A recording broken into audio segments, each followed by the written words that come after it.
Bonjour à toi. Aujourd'hui, je voulais te parler d'une notion qui est: je ne veux plus travailler, mais je veux contribuer avec sens. Comment aborder cette notion? Prenons déjà le temps de faire un point sur nos vies. Quand je regarde certains réseaux sociaux, quand je parle avec certaines personnes, je réalise dans un premier temps que beaucoup de gens ne sont pas forcément épanouis dans leur travail. Et que nous pouvons aussi constater que peut-être que le cadre de travail ne nous correspond pas vraiment. On se sent parfois enfermé par des horaires stricts, par des fonctions strictes. Et ce manque de liberté, parfois aussi ce manque de choix, nous pouvons faire une formation des fois par dépit et donc choisir ce métier par dépit, parce que nous sommes des fois enfermés aussi également dans les diplômes que nous avons eus, acquis. Et nous pouvons nous demander à ce moment-là: qu'est-ce qui m'anime vraiment? Qu'est-ce qui me plaît vraiment dans ma vie en général? Commencez déjà par faire un point de votre vie et vous demander où est-ce que vous aimez passer du temps. Quelles sont les activités qui vous nourrissent? Les activités où quand vous passez du temps à les effectuer, à les vivre, vous ne voyez pas le temps passer, vous vous sentez heureux, heureuse. Ensuite, demandez-vous: quand parfois vous devenez critique par rapport aux autres, lui ne travaille pas alors que moi je travaille, qu'est-ce que cela vient dire de vous? Si vous étiez pleinement heureux ou épanoui dans votre travail, auriez-vous envie de venir critiquer l'autre par des fois son inaction? Je ne pense pas. Ensuite, essayez de comprendre aussi qu'il n'y a pas que des chômeurs qui profitent du système, mais qu'il y a aussi des personnes profondément malheureuses qui ne trouvent pas forcément leur voie, qui sont parfois enfermées. Parce que quand on a fait des recherches d'emploi, et pour ceux qui verront cette vidéo et qui vont traverser ces épreuves, ils peuvent réaliser que parfois un diplôme les enferme. C'est-à-dire que s'il n'y a plus de travail en lien avec ce diplôme, quoi faire? Que parfois vous voulez vous reconvertir, mais que votre diplôme est un frein, vous êtes trop qualifié pour le poste qui vous plairait vraiment en plus. Que parfois votre diplôme est enfermant dans le sens où: «Ah, tu viens de ce milieu? Ça ne nous intéresse pas».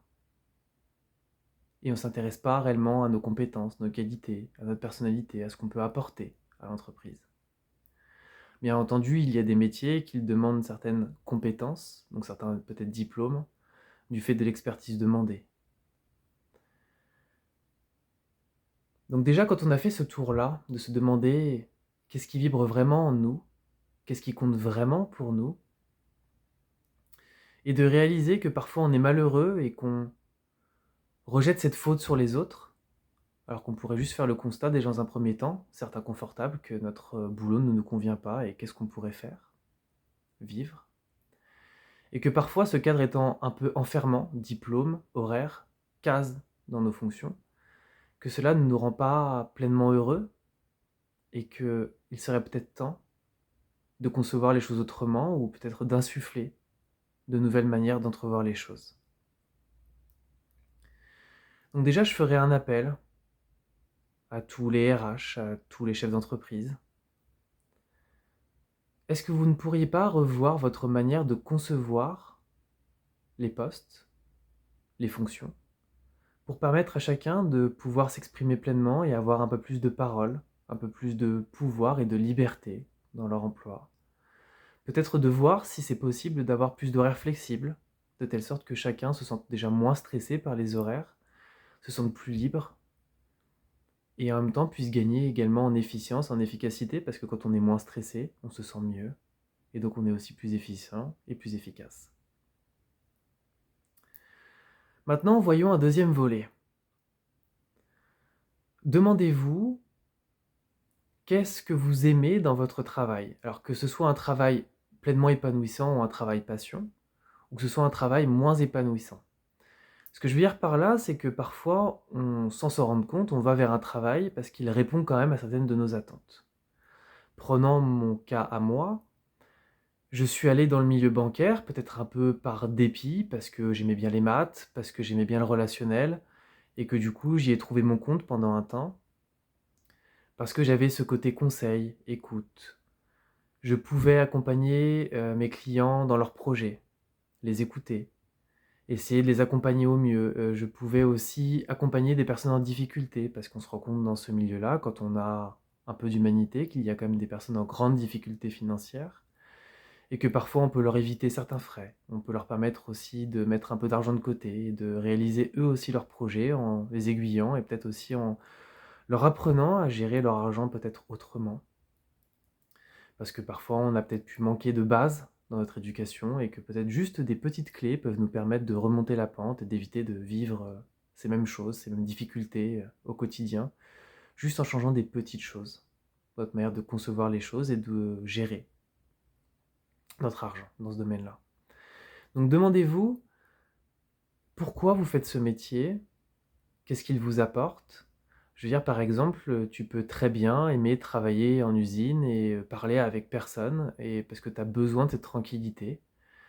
Tu peux aussi travailler dans l'administratif parce que tu as besoin aussi pareil de cette tranquillité, tu cherches pas forcément de relationnel. Et puis, par contre, des fois, tu peux avoir des métiers où tu as besoin de ce contact humain, où tu as besoin plutôt d'un travail manuel, par exemple. Peut-être pour ça que tu travailles dans ces domaines-là, parce que le fait de manipuler, de construire, c'est quelque chose qui te parle. Certains sont plus cérébraux, d'autres sont plus manuels, tout simplement.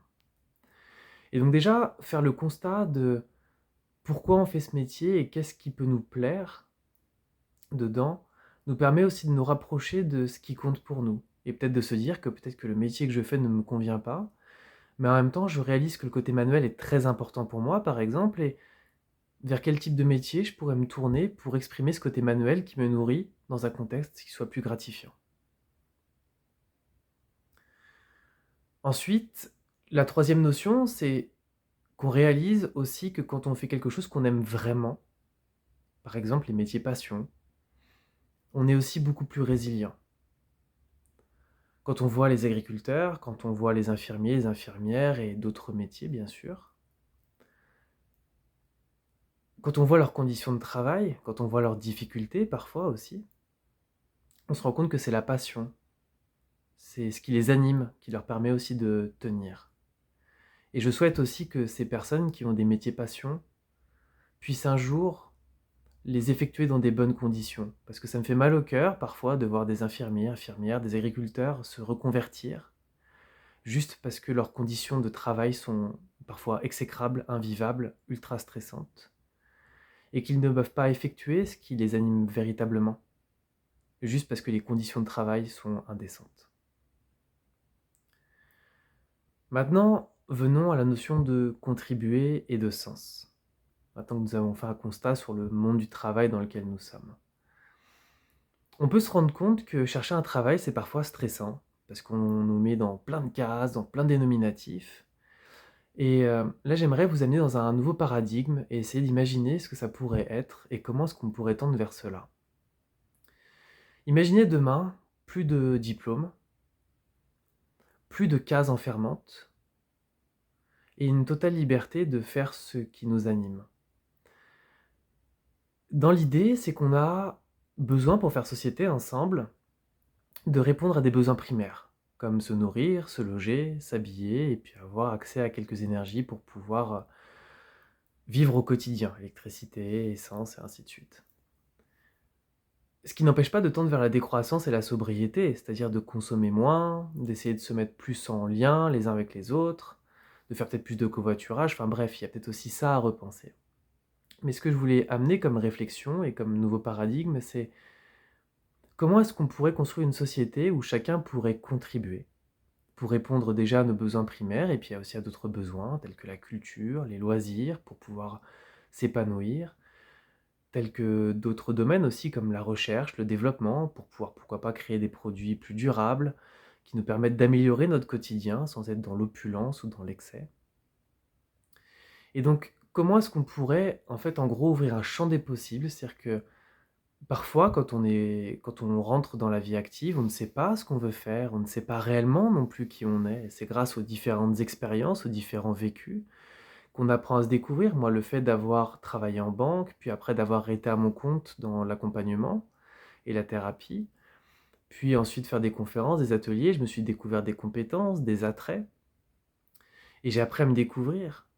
Donc, est-ce qu'on ne pourrait pas imaginer un système où on offrirait différentes possibilités à tout le monde de pouvoir expérimenter des choses, de pouvoir contribuer, de pouvoir accueillir l'autre avec ses compétences actuelles, juste de lui demander pourquoi est-ce qu'il veut vivre cela, pourquoi est-ce qu'il veut contribuer dans ce domaine, et de pouvoir l'accompagner à monter en compétences, à pouvoir offrir le meilleur de lui-même sans l'enfermer, c'est-à-dire qu'il pourra peut-être travailler pendant 5 ans ou 10 ans pour le collectif, en construisant des maisons, ou en cuisinant, ou en cultivant des légumes, et ainsi de suite, ou en soignant.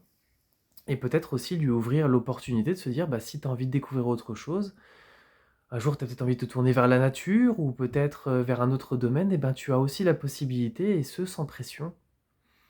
C'est tellement plus épanouissant de vivre les choses sans pression, de pouvoir se dire qu'on a plein d'opportunités, qu'on peut être intégré dans nos différences, qu'on peut en même temps aussi apporter quelque chose, parce que on peut être 10 salariés dans une entreprise et avoir 10 visions différentes du même poste. Donc, est-ce qu'on ne pourrait pas faire de cette différence aussi une richesse pour pouvoir grandir dans chacun de ces domaines, s'inspirer de l'intelligence et de la réflexion de chacun pour faire grandir certains processus? Peut-être qu'on pourrait faire évoluer notre manière de cultiver, peut-être faire évoluer notre manière de consommer, peut-être faire évoluer notre manière de produire, et ainsi de suite.